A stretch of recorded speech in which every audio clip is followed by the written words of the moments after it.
When we think of the President of the United States, the image that often comes to mind is one of politics, campaigns, debates, and party line battles.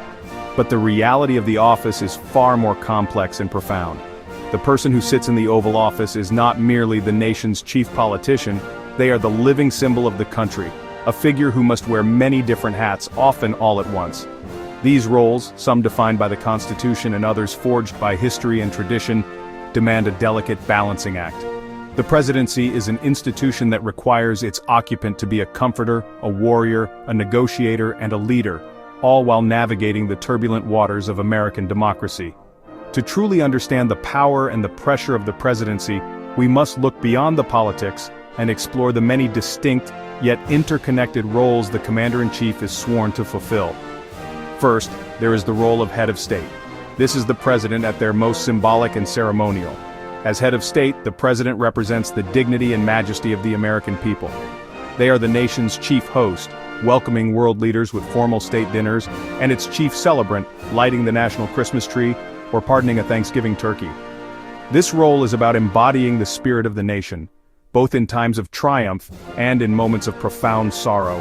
When a president awards the Medal of Honor to a soldier, comforts a grieving community after a tragedy, or throws the first pitch on opening day, they are acting as a unifying figure for all Americans, transcending the political divisions of the day. It is in these moments that the president is not a Republican or a Democrat, but simply the President of the United States, a living emblem of the nation itself. Perhaps the most awesome and sobering of the presidential roles is that of Commander-in-Chief. As stipulated in Article 2 of the Constitution, the President is the supreme commander of the nation's armed forces.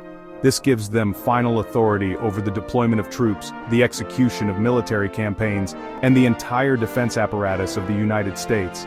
Every strategic decision, from a drone strike in a remote country to the movement of an aircraft carrier strike group, ultimately rests on their shoulders. This power is symbolized by the ever-present military aide who carries the nuclear football, a briefcase containing the codes to launch a nuclear attack, a constant, chilling reminder of the president's ultimate responsibility for national security. Throughout history, this role has defined presidencies.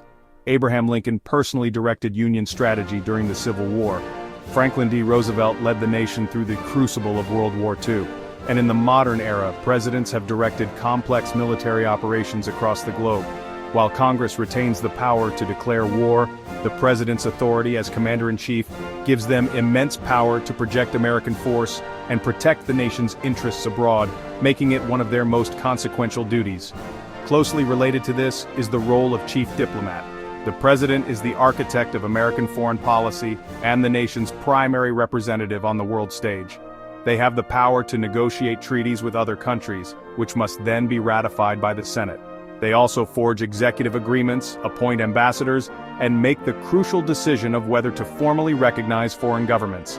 Presidential diplomacy can change the course of history. Richard Nixon's groundbreaking visit to China in 1972 shattered decades of isolation and reshaped global politics.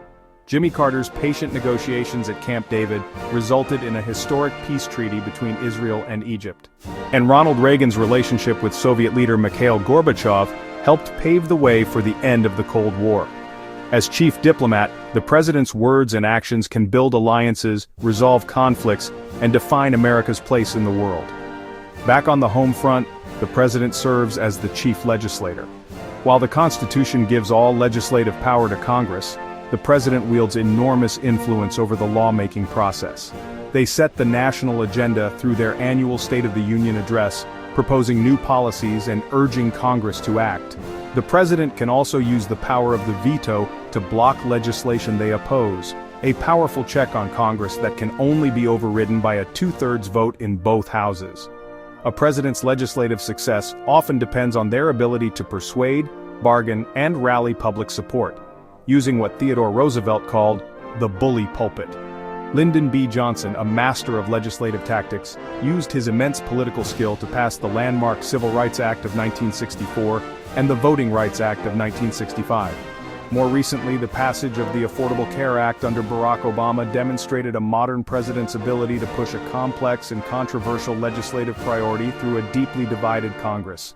The president is also the nation's chief executive, effectively the CEO of the U.S. government. They preside over the vast executive branch, a sprawling organization with millions of employees and a budget in the trillions. To manage this, the president appoints their cabinet, the heads of major departments like State, Treasury, and Defense, as well as the leaders of countless federal agencies. A key tool of the chief executive is the executive order, a directive issued by the president that has the force of law. Presidents have used this power to enact sweeping policy changes, from Harry Truman's order to desegregate the armed forces to Dwight D. Eisenhower's order to enforce school integration in Little Rock. Finally, though it's not mentioned in the Constitution, every modern president is also the party leader. As the most visible member of their political party, the president helps shape its platform, raises funds, and campaigns for fellow party members during elections. This role often creates a fundamental tension. The president must act as a unifying head of state for all Americans, while simultaneously leading a partisan political organization. Balancing the needs of the party with the needs of the nation is one of the most difficult tightropes a president must walk. These roles rarely exist in isolation. During a crisis, a president must wear all hats at once. The Cuban Missile Crisis in 1962 is a prime example. As Commander-in-Chief, John F. Kennedy managed the naval quarantine of Cuba. As chief diplomat, he engaged in high-stakes, back-channel negotiations with the Soviets. And as head of state, he addressed the nation, calming public fears while demonstrating American resolve. It was the seamless integration of these roles under immense pressure that averted nuclear war. The president's power isn't absolute. It is held in check by Congress, the courts, the Constitution, and ultimately by the American people. But the scope of their responsibilities is massive.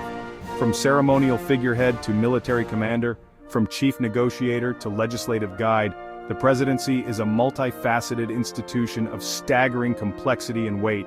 It is a role that demands not just political skill, but wisdom, courage, and a deep understanding of the many hats one must wear to lead the nation.